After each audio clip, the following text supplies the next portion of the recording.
Le handicap est une incapacité à réaliser certaines activités en raison d'une altération durable ou définitive de l'état de santé d'un individu.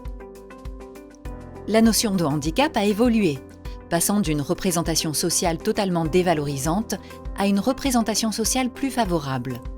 De nos jours, on parle de plus en plus de personnes en situation de handicap et non de personnes handicapées. Le handicap se divise en 6 grandes familles. Le handicap moteur, les handicaps sensoriels, le handicap mental ou intellectuel, les handicaps physiques et les troubles cognitifs, le polyhandicap et les maladies invalidantes. Cependant, la notion de handicap regroupe une multitude de situations liées également à la façon dont l'individu compense personnellement ses incapacités. C'est pourquoi un handicap de même nature peut varier d'une personne à l'autre. Aujourd'hui, il existe un dispositif ayant pour objectif d'inciter les employeurs privés et publics à embaucher des travailleurs handicapés, dont les bénéficiaires sont les BOETH, bénéficiaires de l'obligation d'emploi de travailleurs handicapés.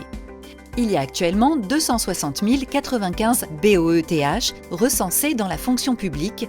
Toutefois, les agents reconnus travailleurs handicapés, qui déclarent volontairement à leur employeur cette reconnaissance, demeurent minoritaires.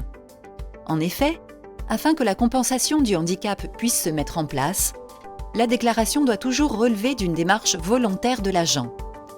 À ce sujet, la collectivité a opté pour une sensibilisation et une communication sur la politique handicap afin de démystifier le terme de « travailleur handicapé ».